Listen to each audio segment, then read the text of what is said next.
పాత్రికా సోదరులందరూ కూడా నమస్కారం తెలియజేస్తున్నాం. కోవూరు నియోజకవర్గం ఈ రోజున గడిచిన 2 సంవత్సరాల నుంచి కోవూరు నియోజకవర్గంలో గతంలో ఎన్నడూ లేని విధంగా అభివృద్ధి పదంలో కానీ సామాజిక అంశాల్లో కానీ ఖచ్చితంగా ఒక అభివృద్ధి పయనంలో ప్రయాణం చేస్తూ ఉంది. కోవూరు నియోజకవర్గ శాసనసభ్యురాలు వేమిరెడ్డి ప్రశాంత్ రెడ్డి గారి యొక్క ఆధ్వర్యంలో, నెల్లూరు పార్లమెంటు సభ్యులు వేమిరెడ్డి ప్రభాకర్ రెడ్డి గారి యొక్క ఆలోచన విధానంతో కోవూరు నియోజకవర్గ అభివృద్ధి కార్యక్రమాలు కానీ, పంట కాలువలు కానీ, సంక్షేమ కార్యక్రమాలు కానీ, గుడులు గోపురాల అభివృద్ధి కార్యక్రమాలు కానీ, ప్రజల యొక్క ఆరోగ్యపరమైనటువంటి అవసరాలు తీర్చడంలో కానీ ఖచ్చితంగా ఒక మంచి వాతావరణంలో కోవూరు నియోజకవర్గం చాలా సామరస్యంగా ముందుకు పోతా ఉంది. డెల్టా ప్రాంతం, రైతాంగం, చదువుకున్నటువంటి విద్యార్థులు, యువత, అనేక మంది పెద్ద పెద్ద ఉద్యమకారుల్ని, రాజకీయ నాయకులను అందించినటువంటి నియోజకవర్గం కోవూరు నియోజకవర్గం. నిన్నటి రోజున సహజంగానే ప్రసన్న కుమార్ రెడ్డి గారి యొక్క భాష, ప్రసన్న కుమార్ రెడ్డి గారి యొక్క ఆలోచన విధానాలు, ఆయన పోయిన తీరు కోవూరు నియోజకవర్గ ప్రజలకేమీ కొత్త కాదు. ఎచ్చోట కర్మ అచ్చోటనే అనుభవిస్తారని చెప్పని సనాతన ధర్మంలో భగవద్గీతలో మాట ఉంది. ఎవరు ఏ పనులు అయితే చేస్తారో తిరిగి వాళ్ళకి ఖచ్చితంగా వాటి యొక్క ఫలితాలు కూడా అనుభవించాల్సిన పరిస్థితులు వస్తాయి. ప్రసన్న కుమార్ రెడ్డి గారు ఎన్నికల సమయంలో మాట్లాడిన భాషలు మనం చూసాం. నిన్న ఆయన మాట్లాడుతూ, నేనేం తప్పు చేశాను, మా మేనత్త కోడలు మాకు చెల్లెలవుతుంది, మా చెల్లెలకి మేము మాట్లాడామని చెప్పని మాట్లాడారు. ప్రసన్న కుమార్ రెడ్డి గారు ఖచ్చితంగా మీరు మాట్లాడిన మాటలు మేము ఏకీభవిస్తూ, ఆవు చెవులో మేస్తే దూడ గట్టిన మీదు.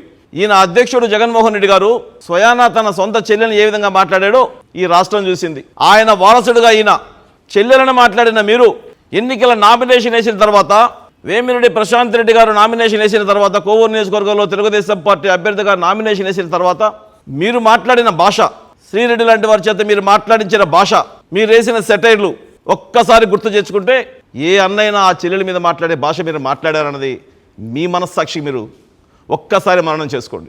మీరు ఓడిపోయిన తర్వాత, 55,000 ఓట్లతో ఓడిపోయిన తర్వాత రుక్మిణి కళ్యాణ మండపంలో మీరు మీ కార్యకర్తల సమావేశాలు పెట్టి ఆ రోజు మీరు మాట్లాడిన భాష ఒక చెల్లెల్ని ఒక అన్న మాట్లాడే భాష అని అడుగుతా ఉన్నాం.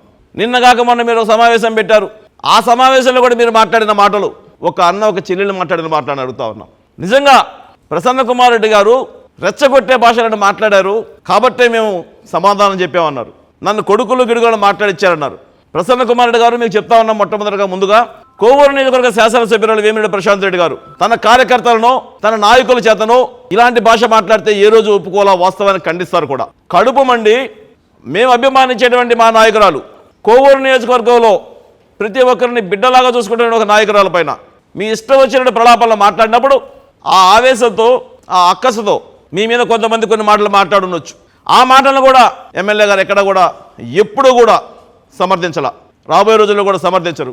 రామతీర్థంలో నేను పోతా ఉంటే కొంతమందిని తాకిపిచ్చి నా మీద దాడి చేయమని చెప్పని ప్రేరేపించారు, డ్రోన్లు పెట్టారన్నారు. అయా ప్రసన్న కుమార్ రెడ్డి గారు, నిజంగా అటువంటి పిలిపేగా ఇచ్చుంటే మీ పరిస్థితులు వేరుగా ఉంటాయి. అటువంటి రాజకీయ చరిత్ర తెలుగుదేశం పార్టీకి లేదు.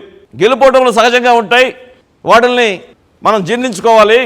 గెలుపులు మళ్ళీ వస్తుంటాయి, మళ్ళీ ఓటములు జరుగుతూ ఉంటాయని చెప్పని కొన్ని ఉదాహరణలు చెప్పారు ఈయన ప్రసన్న కుమార్ రెడ్డి గారు. నిజం, రాజకీయాల్లో గెలుపోవటంలో సహజం, మేము కూడా ఒప్పుకుంటాం. ప్రసన్న కుమార్ రెడ్డి గారు వైఎస్ రాజశేఖర రెడ్డి గారు అధికారంలో ఉన్న రోజున, మీరు ప్రతిపక్షంలో తెలుగుదేశం పార్టీ నాయకులుగా ఉన్న రోజున, ఒరే రాజశేఖర రెడ్డి పంచెలోడ తీసి కొడతాం, పులివెందల రౌడీలు రాజ్యం వెళుతున్నారు, ఇలా పంచెలోడ తీసి కొడతా ఉన్న రోజున నీ సంస్కారం విడిపోయిందని అడుగుతా ఉన్నాం. 6 సార్లు ఎమ్మెల్యే మాజీ మంత్రిని పిలిపించుకుంటున్నారు ప్రసన్న కుమార్ రెడ్డి గారు. 5 సార్లు బీఫామ్ ఇస్తే 4 సార్లు తెలుగుదేశం పార్టీ ఎమ్మెల్యేగా గెలిచారు. తెలుగుదేశం పార్టీ మీకు మంత్రిగా కూడా భిక్ష పెట్టింది. అటువంటి చంద్రబాబు నాయుడు గారిని, ఒరే చంద్రబాబు చుట్టూ కట్టేసి కొడతామని మాట్లాడిన రోజున స్వయాన ఆయన కొడుకు నారా లోకేష్ గారిని మంగళగిరిలో ఓడిపోతే మీరు చెప్పారు చూసారా, గెలుపోవడం సహజమని. మంగళగిరిలో ఓడిపోతే నారా లోకేష్ గారు ఉద్దేశించి మీరు మాట్లాడిన భాష మీ సంస్కారం ఏంటో తెలియజేస్తూ ఉంది. కోవూరు నియోజకవర్గంలో మీరు గెలిచిన తర్వాత వైసీపీ నుంచి ఆవేశాలు ఉండకూడదు, మీ వాళ్ళని కంట్రోల్ చేయమని చెప్పిన ప్రసన్న కుమార్ రెడ్డి గారు మొట్టమొదటిగా గెలిచిన 4 రోజుల్లోనే సుబ్రహ్మణ్యం నాయుడు గారి ఇంటి మీద దాడి చేసిన రోజున, జొన్నవాడ ఆలయానికి ఒక మాజీ చైర్మన్గా ఉన్నటువంటి సుబ్రహ్మణ్యం నాయుడు ఇంటి మీద దాడి చేసిన రోజున నీ కార్యకర్తలు, మేము ఆ ఇంటికాడికి వెళ్ళి ఆయనకి అండగా ప్రెస్ మీట్ పెట్టి అన్యాయం జరిగిందని గగ్గోలు పెడితే ఈదులోకి వచ్చి క్షమాపణ చెప్పావు. ఆ రోజు దాడి చేసినటువంటి వాళ్ళని నువ్వు ఎందుకు సస్పెండ్ చేయలేదు? రావూరులో బాలబొమ్మ వెంకటేశ్వరరావు ఇంటి మీద దాడి చేసి ఆ ఇల్లు కూలగొడుతుంటే నీ కార్యకర్తలను ఎంకరేజ్ చేసిన రోజున నీ సంస్కారం ఏమైంది? ఎల్లాయిపాలెం నుంచి రాజా ఎంపీటీసీగా పోటీ చేస్తే నేరుగా పోలీసుల ముందే కొడితే రక్తం గారుతూ హాస్పిటల్కి పోతే ఆ రోజు నీ కార్యకర్తలు నువ్వు ఏమన్నావు? ఏమైంది నీ సంస్కారం? రాజపాలెం నడిబొడ్డులో నీ పక్కన కూర్చున్న వ్యక్తులు, నువ్వు చైర్మన్లుగా అధికారం ఇచ్చిన వ్యక్తులు రాజపాలెం నడిబొడ్డులో నోటికొచ్చిన బూతులు మాట్లాడితే తెలుగుదేశం పార్టీ నాయకులని, ఆ రోజునటువంటి నాయకత్వాలని నీ నోటికొచ్చినట్టు నువ్వు మాట్లాడితే తెల్లారి ఆయన భుజం మీద చేసి అభినందించి మరింత గట్టిగా మాట్లాడాల్సింది మా చలపతన్నావే. ఆ రోజు నీ సంస్కారం ఏమైంది అడుగుతా ఉన్నాం. కరకటి మల్లికార్జున ఇంటి మీద దాడి చేసి ఆయన ఇల్లు మొత్తం పగలగొట్టిన రోజున నువ్వు ఏ నాయకులు సస్పెండ్ చేసావు? ఏ కార్యకర్తలను మందలిచ్చావు? ఏమైంది నీవు కార్యకర్తలను కంట్రోల్ చేసే విధానం? నీ సంస్కారం ఏమైంది అడుగుతా ఉన్నాం. తన పట్టా ఇంట్లో ఇమాం బాషా ఇల్లు కట్టుకుంటే ముదువర్తిలో ఇమాం బాషా ఇల్లు కూలగొట్టడానికి జేసీబీలు పంపించిన రోజున నీ వైఎస్ఆర్సీపీ నాయకులు ఆ ఇంటి మీద దాడి చేసిన రోజున మీడియా మిత్రులు సహకారంతో చచ్చిపోతారని చెప్పని ఆ ఇమాం బాషా మాట్లాడితే ఆ రోజున తెలుగుదేశం పార్టీ నాయకత్వానికి అండగా నిలబడితే నువ్వు వచ్చి బెదిరించిన రోజున ఎటువంటి నీ సంస్కారం అడుగుతా ఉన్నాం. రాముడిపాలెంలో 2 ఎకరాల భూమి బలవంతంగా లాక్కొని ఏ నాయకత్వాన్ని నువ్వు ప్రశ్నించావు? ఏ నాయకత్వాన్ని నువ్వు సస్పెండ్ చేసావు? ఆ రోజు నీ సంస్కారం కనిపించలేదా? విచ్చలవిడితంగా మాట్లాడిన భాష. మా దగ్గర ప్రెస్ మీట్లు ఉన్నాయి, అనేక ప్రెస్ మీట్లు ఉన్నాయి. ఆవేశం పడకూడదు అమ్మా ప్రశాంతమ్మ గారు, ఆవేశం పడకూడదు అన్నారు. 2 సంవత్సరాల కాలంలో ఏ ఒక్కరోజు కూడా మా శాసనసభ్యులు వేమిరెడ్డి ప్రశాంత్ రెడ్డి గారు ఆవేశపడుంటే, లేదు మరోలాగా ఆలోచన చేసి ఉండుంటే ఇంత సామరస్యంగా కోవూరు నియోజకవర్గ పరిస్థితులు ఉండేవి కావు.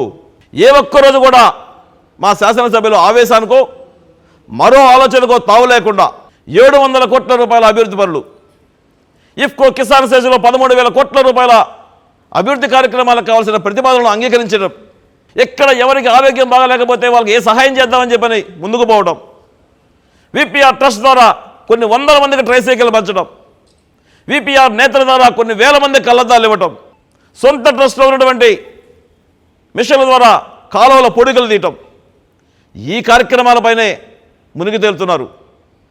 మీలాంటి వాళ్ళపైన ఆవేశాలు ప్రకటించడానికో మీలాంటి వాళ్ళపైన యుద్ధాలు చేయడానికి ఇక్కడ ఎవరికి తిరిగి లేదయ్యా. జనం మర్చిపోతారేమనే ఆలోచనతో మీ జగన్మోహన్ రెడ్డి దగ్గర వీరదాలు వేయించుకోవడం కోసమో గతంలో ఎవరు బాగా తిడితే వాళ్ళకి ఆయన మంత్రి పదవులు ఇచ్చిన సందర్భాలు ఉన్నాయి.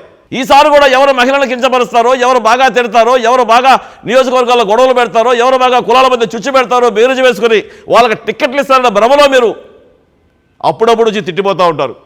మిమ్మల్ని మాత్రం ఎవరేం మాట్లాడకూడదు. వాస్తవాలు చెప్తే మీకు ఉలుకుపాటు వస్తుంది. నిజంగా ప్రసన్న కుమార్ రెడ్డి గారు ఒక్కసారి మీరు మననం చేసుకోండి. ఒక మహిళా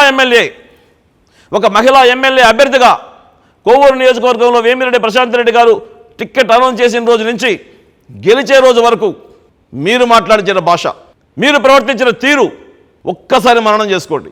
ఈరోజు చెల్లెలను మాట్లాడుతున్నారే, నిజంగా ఒక అన్న ఒక చెల్లెల్ని ఆ విధంగా మాట్లాడిన సందర్భాలు భారతదేశ చరిత్రలో ఎక్కడైనా ఉన్నాయా? ఒకసారి మీరు మననం చేసుకుంటే మీరు చెప్తున్నారే సంస్కారం అని, ఆ సంస్కారమే సిగ్గుతో తలదించుకుంటుంది మిమ్మల్ని చూసి, మీ మాటలు చూసి ప్రసన్న కుమార్ రెడ్డి గారు. నైతిక విలువల గురించి మాట్లాడే నైతిక హక్కు నెల్లూరు జిల్లా రాజకీయ నాయకుల్లో ప్రసన్న కుమార్ రెడ్డికి ఉందని చెప్పిన ప్రజలు అనుకోవట్లేదండి. నల్లబరెడ్డి శ్రీనివాసరెడ్డి గారు ఖచ్చితంగా గొప్ప నాయకులు. నల్లబరెడ్డి శ్రీనివాసరెడ్డి గారిని ప్రజలు గుర్తుపెట్టుకుంటారు. ఆ నల్లబరెడ్డి శ్రీనివాసరెడ్డి గారి కుమారుడుగా మీరు ప్రవర్తించిన తీరుని కోవూరు నియోజకవర్గ ప్రజలు ఏ విధంగా మాట్లాడుకుంటున్నారో, మీ దగ్గర ప్రామిసరీ నోట్లు రాయించుకొని మీరు ప్రామిసరీ నోట్లు రాయించి చెక్కులు ఇచ్చినటువంటి వందల మంది కోవూరు నియోజకవర్గ ప్రజలను అడిగితే, మీ నాయకులను అడిగితే సంస్కారం ఏంటో తెలుస్తుంది.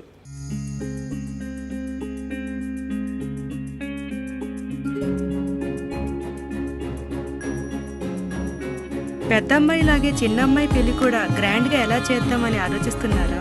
అవును, వాళ్ళిద్దరూ నా 2 కళ్ళతో సమానం కదా. మరి ఇంకేం, అంజనా ఇన్ఫ్రా ప్రాజెక్ట్స్ లో చేసిన ఇన్వెస్ట్మెంట్ తోనే మన పెద్దమ్మాయి పెళ్లి చేశాం. అవునుగా, మరి అలాగే చిన్నమ్మాయి పెళ్లి కూడా చేసేద్దాం. అంటే అంజనా ఇన్ఫ్రా ప్రాజెక్ట్ లో మళ్ళీ ఇన్వెస్ట్ చేద్దాం అంటవా? మళ్ళీ కాదు, మళ్ళీ మళ్ళీ. Hello hello hello sir. Hi sir. Thank you. You are welcome. Thank you so much.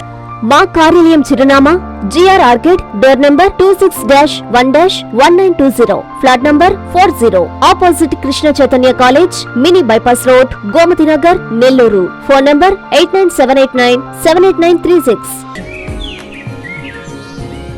Anjana infra project నమ్మకమైన సంస్థ, విశ్వాసమైన లాభాలు. మన ఎంపికే మన భవిష్యత్తు.